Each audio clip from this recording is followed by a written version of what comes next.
Kisah tiga napi yang kabur dengan sendok dari penjara Alcatraz, tak pernah ditemukan usai kabur dari penjara super ketat. Penjara Alcatraz mungkin dikenal sebagai penjara super ketat pada zamannya yang tak bisa ditembus siapapun. Namun pada 1960-an, 3 orang narapidana berhasil melarikan diri dari penjara di tengah pulau tersebut dan tidak pernah tertangkap atau ditemukan sampai saat ini. Mengutip Parade.com, penjara Alcatraz dikenal dengan keamanan tinggi dan terletak di sebuah pulau seluas 22 hektar yang dikenal sebagai The Rock. Sekitar 1 mil dan seperempat dari San Francisco. Hanya Clarence Anglin, John Anglin, dan Frank Morris yang bisa menembusnya.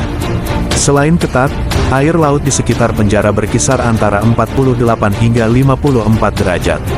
Punya arus yang kuat sepanjang tahun. Seiring berjalannya waktu, penjara akan rusak dan anggaran untuk memperbaiki banyak masalah terbatas. Ini akan menjadi faktor penting dalam pelarian narapidana. Awal perencanaan. Dilaporkan bahwa West mendekati Morris dengan rencana untuk melarikan diri pada awal 1960. West mengetahui penutup ventilator di sel Blok B yang mungkin tidak ditutup dengan beton seperti kebanyakan ventilasi. Jika ini benar, itu bisa memberi mereka cara untuk naik ke atap penjara dari dalam. West juga mulai bekerja dengan kru pemeliharaan yang memberinya wawasan tentang struktur, tata letak, dan kelemahan bangunan.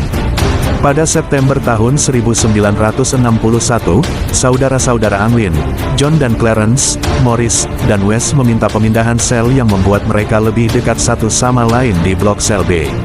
Langsung di bawah lubang tanpa pengaman. Semua pemindahan sel telah disetujui. Strategi yang dipersiapkan.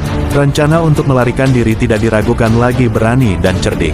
Fase 1 melibatkan menciptakan awal yang cukup untuk memberi mereka cukup waktu untuk menempuh jarak 1,5 mil ke San Francisco. Mereka menciptakan pengalihan dengan mengecat kepala boneka yang terbuat dari campuran plester seperti sabun, beton, dan bahan lainnya yang dilengkapi dengan rambut manusia asli.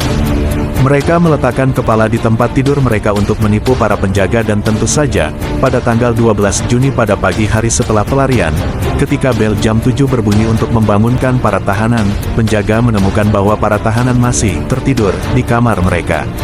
Setelah meletakkan kepala boneka di tempat tidur mereka, geng pindah ke fase 2 dari rencana mereka untuk melarikan diri dari penjara yang tak terhindarkan. Orang-orang itu pergi bekerja untuk keluar dari sel mereka. Keempatnya memiliki pintu ventilasi berukuran 5 inci x 9 inci di belakang sel mereka. Mungkin karena masa pemeliharaannya, West tahu bahwa dinding yang mengelilingi jeruji itu tebalnya kurang dari 6 inci, sehingga memungkinkan setiap orang untuk memperluas lubang di sel mereka agar sesuai. Selama berbulan-bulan, para tahanan menghabiskan waktu mengebor lubang-lubang kecil yang rapat di sekitar penutup kisi-kisi ventilasi menggunakan alat-alat buatan tangan yang kasar seperti sendok yang dicuri dari dapur dan bor yang terbuat dari motor penyedot debu. Lubang-lubang ini memungkinkan untuk menghilangkan seluruh bagian kecil dinding di sekitar ventilasi udara yang mereka tutupi dengan alat musik mereka atau penutup palsu yang terbuat dari karton. Lubang-lubang ini memungkinkan mereka untuk mengakses koridor utilitas yang berada tepat di belakang sel mereka yang biasanya tidak dijaga. Dari sana, mereka dapat naik ke area tanah tersembunyi tepat di atas blok sel mereka di mana mereka telah bekerja secara rahasia selama beberapa bulan. Perlu dicatat, bahwa West tidak pernah berhasil mencapai tempat pendaratan ini selama pelarian karena dia tidak dapat menembus bagian terakhir dari dindingnya di sekitar kisi ventilasinya. Akibatnya, dia tertinggal.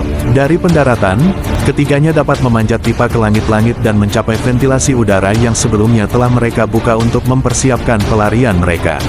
Para ahli mengatakan bahwa suara yang terdengar sekitar pukul 22.30 adalah suara penutup ventilasi udara yang didorong dari atap.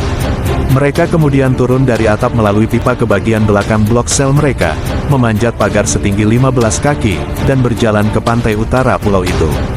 Untuk melarikan diri dari pulau itu, para tahanan membuat pelampung dan rakit karet sepanjang 14 kaki yang semuanya terbuat dari jas hujan yang dikeluarkan penjara. Mereka mengumpulkan lebih dari 50 jas hujan untuk pekerjaan itu, mungkin menjahitnya bersama-sama menggunakan mesin jahit, dan memvulkanisir mantel karet dengan menahan jahitannya hingga panas dari pipa uap. Rakit dipompa dengan menggunakan koncertina. Tak pernah ditemukan. Setelah disadari bahwa para tahanan hilang, Alcatraz melakukan penguncian saat pencarian dimulai. Penjaga dengan cepat menemukan bengkel tersembunyi, lubang di langit-langit, dan jejak kaki di atap dan di tanah pipa tempat mereka turun. FBI bergabung dengan kasus ini serta penjaga pantai dan Biro Otoritas Penjara dalam pencarian skala besar. Tetapi para pelarian serta rakit mereka tidak pernah terlihat lagi.